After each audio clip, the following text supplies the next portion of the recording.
I'm standing in the heart of Staines, adjacent to the River Thames, and over there is a development which stands in the way of all the groundwater flows that flow beneath our feet. Now in 2014 this river was in flood, and that area over there, Staines Boat Club and behind, was underwater. But similarly, the site where this stands was completely underwater. These two tower blocks are going to have the effective height of probably about 20 stories, so we're only up to about 9, so they'll be probably about twice their current height. But the height of these things is just a subjective argument. I don't think I'm particularly impressed with the fact that these are going to be the two, well in fact there's nothing else around that even vaguely approaches what the height of these will be, so they're going to stick out. But the real issue is the depth of the foundation required to hold up a building that's going to be twice that height.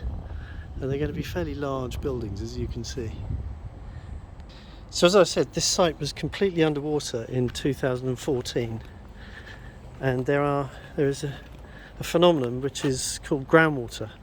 And of course the River Thames is the only part of the Thames that you can see, but of course below our feet there are groundwater flows, because the River Thames is in the bottom of what is a fairly shallow valley, and therefore there are flows of water that flow either side of the River Thames, and they extend for probably 2 or 3 miles either side underground. And of course the groundwater flow presents two difficulties, and the first really being that if you place an impervious lump of concrete in front of the groundwater, it's got to somehow flow. So what happens, it can't go round, so you encourage accelerated flooding from the point of view that if it can't go round, it has to come above ground in order to flow around the base of the building. Now of course this presents a second issue, and the second issue is that this development was rejected by Spelthorne Borough Council. However, Spelthorne Borough Council was overruled by the Planning Inspectorate, or the Planning Inspector representing the Secretary of State. And in his report it's clear that he gave absolutely no consideration to the effect that this building will have, or these buildings will have, on their immediate surrounding area. And I'm talking the acceleration of flooding. Now, under freedom of information, the Planning Inspectorate have shared all of the documents that they rely on in order to make an assessment as to whether or not a building, certainly in a floodplain or flood zone as this is, given that even the flood risk assessment accompanying the planning application showed that this site is at high risk already. But the documents provided under the FOI request demonstrate that the inspector who approved this scheme did not follow any process, and he was duty bound to determine, or at least give due consideration to all forms of flooding. And of course he gave no consideration to the effects of groundwater obstruction and the impact that this is going to have on the River Thames, but also on the neighbouring county. And of course the neighbouring county is Runnymede, and it is literally only about 70-80 metres in that direction, which also begs the question, why was the former leader of Runnymede Borough Council commercially involved in promoting this particular project? Whichever way you look at this, there's just something very wrong with the two buildings planted where they are that will stand a head and shoulders above everything else, but of course they're positioned within the groundwater flows adjacent to the River Thames.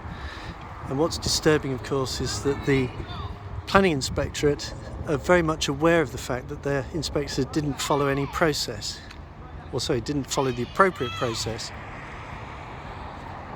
And that process, as I understand, is the sequential test.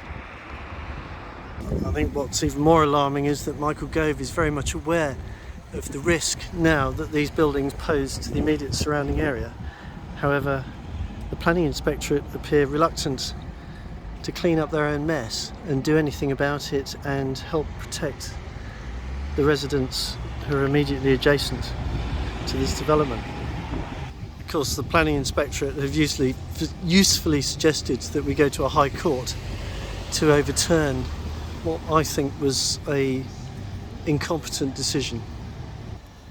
And of course there's no sign that the Planning Inspectorate is going to voluntarily clean up its own mess, nor assist with protecting certainly the Surrey Bank and the people who live in Runnymede.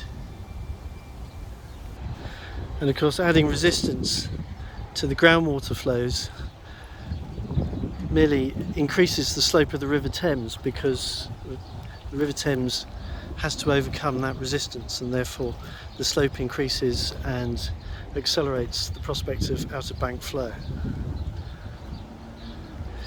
The difficulty is, of course, is that because people can't see the impact of deep foundations associated with high-rise development on the groundwater flows, they don't know it's happening.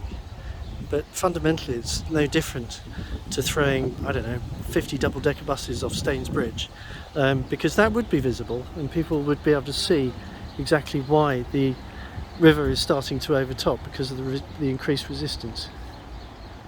And of course, to add insult to injury, you can see that the Environment Agency no longer maintain the riverbed.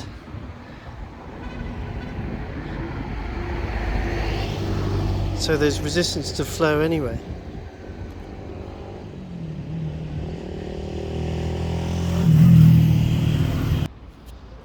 This is the view from the underside of Staines Bridge.